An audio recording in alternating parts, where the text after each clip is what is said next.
Hey guys, Fang/VA here, coming at you with another Sonic Tuesdays discussion video. And today's video, I'm going to be breaking down my top 5 favorite Sonic villains of all time. Now, obviously, I am recording this before Sonic Frontiers came out, so I don't know where Sage ranks yet. We don't, obviously, we don't know if she is the actual villain of the game, even though that Sega's marketing has kind of implied that she is. She could be a red herring. So until I'm able to get my hands on the game, this list will stay as it is, and it might actually stay this way even if I do really like Sage or the possible new villain of Sonic Frontiers. And of course, if you're new here, make sure to like, comment, and subscribe, and of course hit that bell button. Jeez. So my list spans from the games and also the comics. And I get the feeling you all are either not going to be shocked by my list or are going to be shocked by my list. And this will definitely show you how hardcore of a Sonic fan I am. So let's get started with number 5. Number 5 is obviously the villain that started it all for Sonic. Dr. Eggman. Also known here during the 90s as Dr. Ivo Robotnik in all of the various media, including the Archie comics and the Fleet Ray comics. You know, he has been a thorn in Sonic's side, although Sonic takes great pleasure in stopping his plans and gloating, as we know. He is known for taking the various animals around Sonic's home, and of course Angel Island and all that, pretty much in Sonic's world, and turn them into his badniks during the classic games, and even in Sonic Lost World, he's still doing it. And he is also known for creating the different robotic versions of Sonic. He has also made he has made 2 robot versions of Knuckles. And of course he has created the Tails doll. He is also known for creating the Death Egg, and the various machines that he can control. Now, one thing he's also known for is having great plans with poor execution. Either because A, Sonic foils it, B, the thing that he's trying to control backfires, or C, the person that he's trying to trick ends up realizing, holy crap, I've been fooled this entire time, and said person helps Sonic and Tails take Robotnik down. Now, of course, I am referencing Knuckles with that last one. Or B, his plan turns out to be just one big trap, so that another previous character's plan should be done. So, of course, I'm referencing Sonic Adventure 2 with Gerald Robotnik. Even in 06 as well, a little bit. You know, Eggman had to help Sonic and his friends. So, Eggman isn't opposed to helping Sonic and his friends. Even in, you know, he even showed remorse at the end of Sonic 06 when they see Sonic's dead corpse. And even in Sonic X, he was able to calm down Sonic when he was in his dark super state. And he literally said that, you know, you don't want to become like another certain hedgehog that we know, which is Shadow. So Eggman and Sonic have this sort of weird relationship, to where it's like they're enemies, and of course they dislike each other, but their dynamic is what obviously keeps us playing. You know, Eggman is a very comical character. He has had various great voice actors throughout the years, stemming from all the way during the 90s. So, yeah, number 5 is Dr. Eggman. Oh, I want to touch on one more thing with Dr. Eggman. Obviously, in Japan, his name was always Dr. Eggman, but with Sonic Adventure. They combined the two names to where his actual name is his real name is still Dr. Ivo Robotnik, but Eggman is a nickname that Sonic gave him as a diss. Now, obviously, in the Paramount Sonic movie and its sequel, they went with the Robotnik name, but in Sonic 2, Sonic called Robotnik Eggman. So yeah, I forgot about that little fact. Number 4. This one might raise some eyebrows, but considering the fact that I do voice a character that I do think the creator took inspiration from Fleetway for him, number 4 is, of course, Fleetway Supersonic. I literally just said it, from the UK Fleetway Sonic comics. There are a lot of differences in these comics. Amy isn't as crazily in love with Sonic, which I think possibly that might have been the inspiration for Amy from Sonic Boom. There is some similarities between the two Amys. Sonic is actually a bit more of a jerk to Tails and to everyone else. And Metal Sonic wasn't even created by Robotnik. They are a alien freaking race called the Metallics or the Metallics. And of course, Supersonic is different as well. Now, Supersonic is triggered by stress. He is pretty much, just to sum up perfectly, Supersonic is a psychotic demon-like entity who manifests himself in Sonic's body under conditions of extreme stress or exposure to chaos energy. Now, who does that remind you of? Sonic.exe.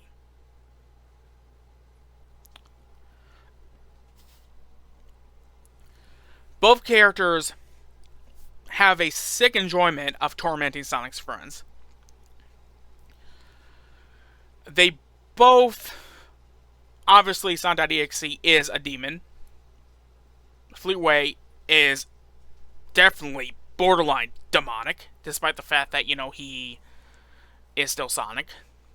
Just a crazy psychotic Sonic. And just to show you how much enjoyment he gets out of tormenting Sonic's friends, when he thought he killed them, he laughed. He straight on Joker laughed. And now during the Fleetway's Sonic Adventure adaptation, which was also totally different, Fleetway didn't have no memories. He was a separate entity from Sonic, and in order to stop chaos, both Sonics had to merge together again. And after that, Fleetway also didn't have no memories, and he also made a friend as well of a cat character. I believe I'm correct on that.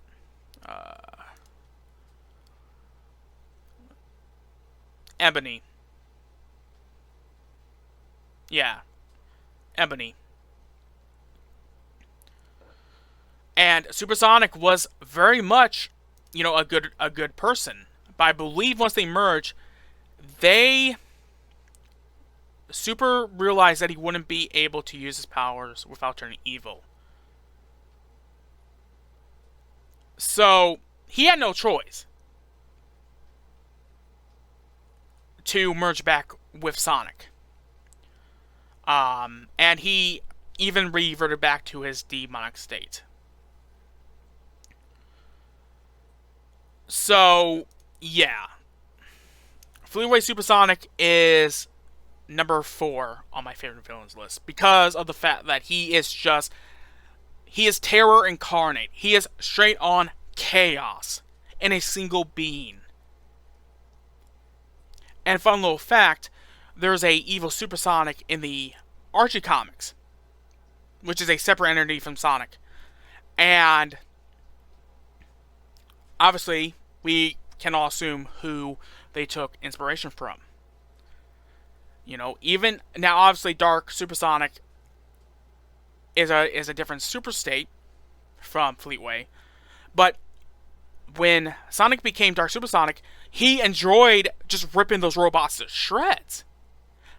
And if it wasn't for Eggman stopping him, I would imagine Dark Sonic would have ripped that freaking Metarex commander apart.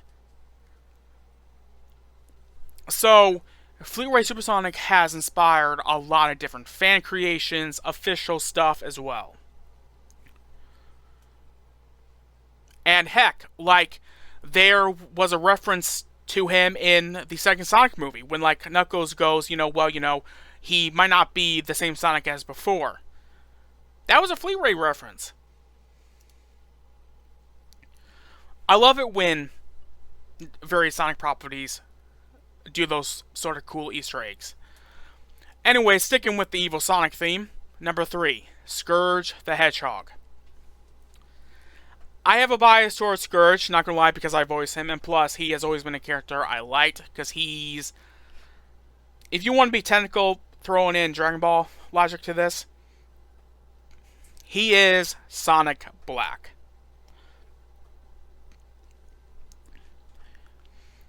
He is the opposite of Sonic.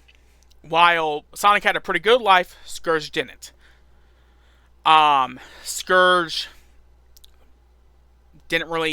was able to have time with his father. His father was more focused on work, because in that continuity, Scourge was royalty. Sonic wasn't. And obviously, as we all know, every single version of Sonic's friends are evil in that continuity, except for Bunny Rabbit.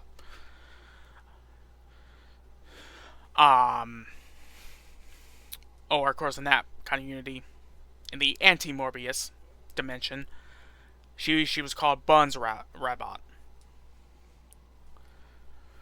Scourge was also able to single-handedly take on both Shadow and Sonic. And I believe Silver as well, and he wrecked them. Scourge originally looked like Sonic, just with a leather jacket, biker boots, and shades, which is actually taken from official Sonic art, to where he was wearing a similar getup.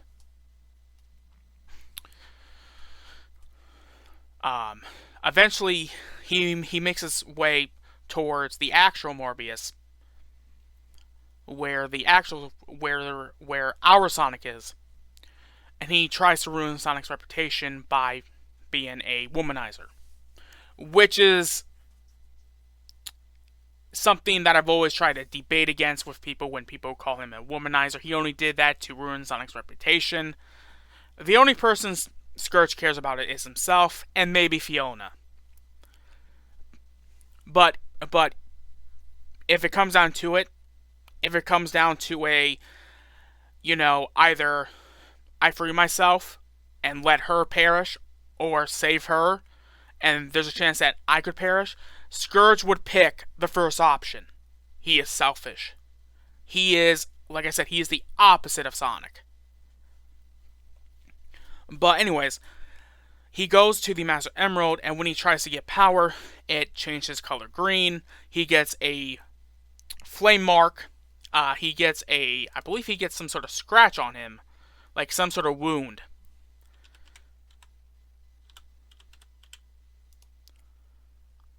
It's like, you guys. Yep, he gets scars.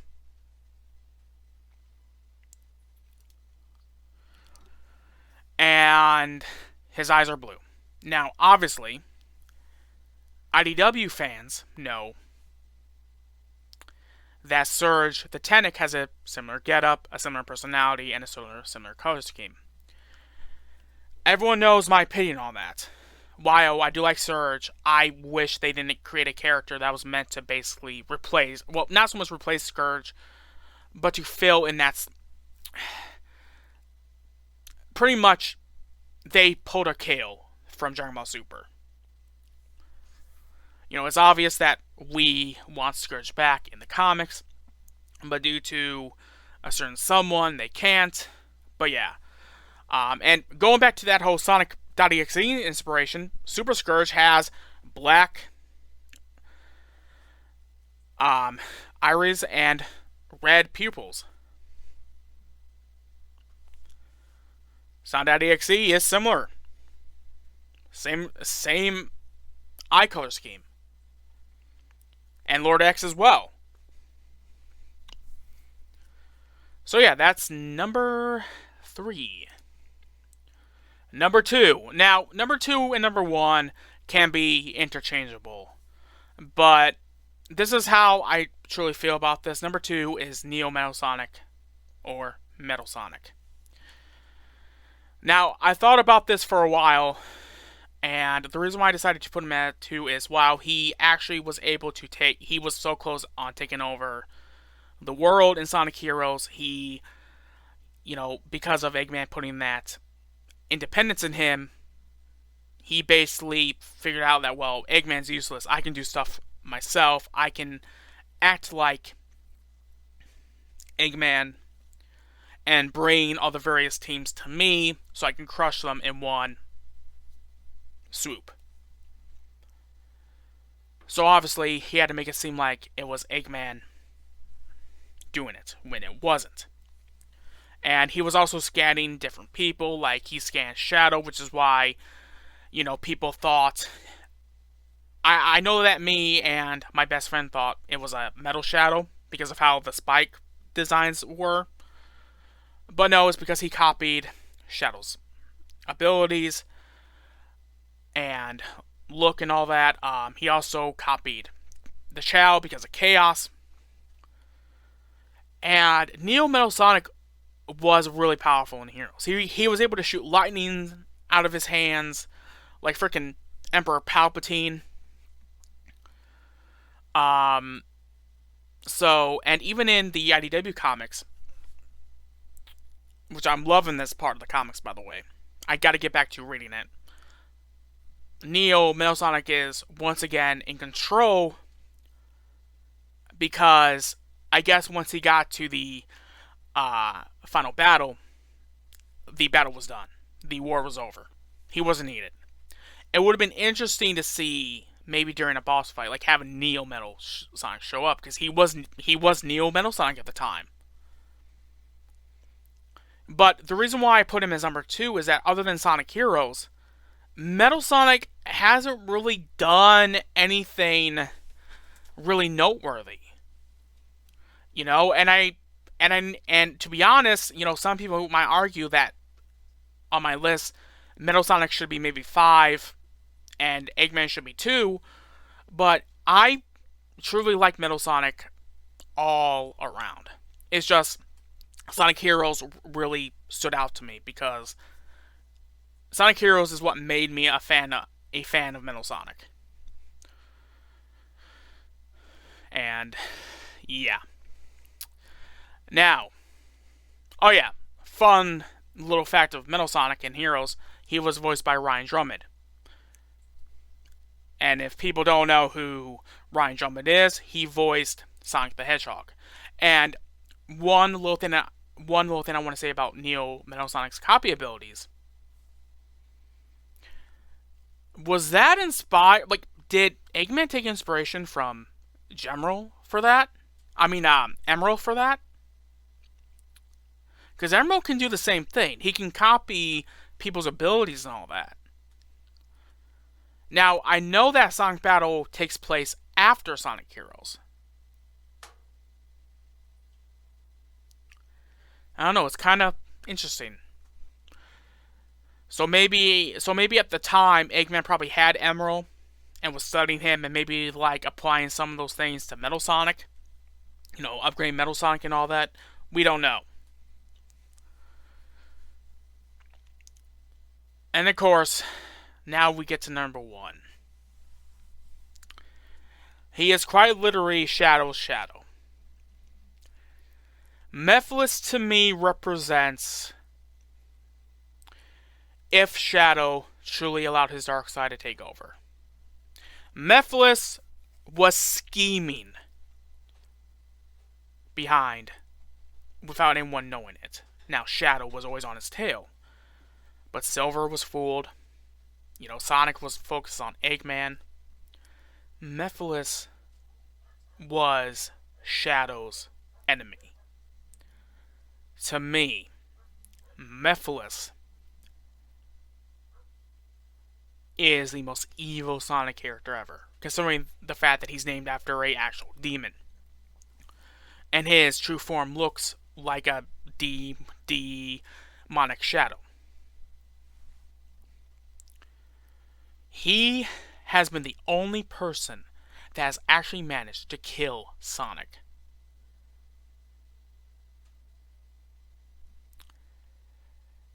He was such a great villain.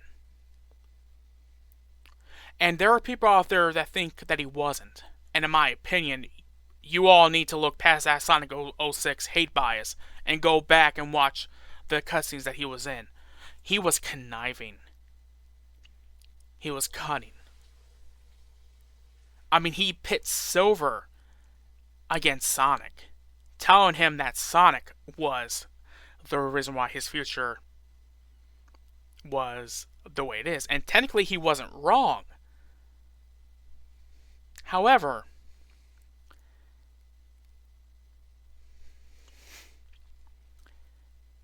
Sonic was only the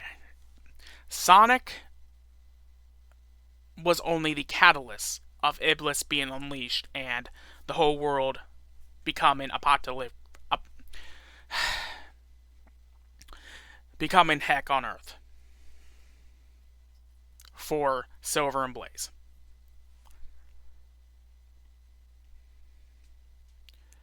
There's so much Mephiles has done. And he's able to create copies of himself, which is scary. He was able to break the different dimensions. Which that means Chaos might have been a god. But Chaos has nothing on Mephiles. Mephiles is pure evil. The way he walks, the way he talks, is very snake-like. Well, at least with the talking, but how he walks is so otherworldly. And keep in mind, the only reason why Mephiles disliked Shadow was because Shadow was the one that put him in the in that one item that Rouge had to get.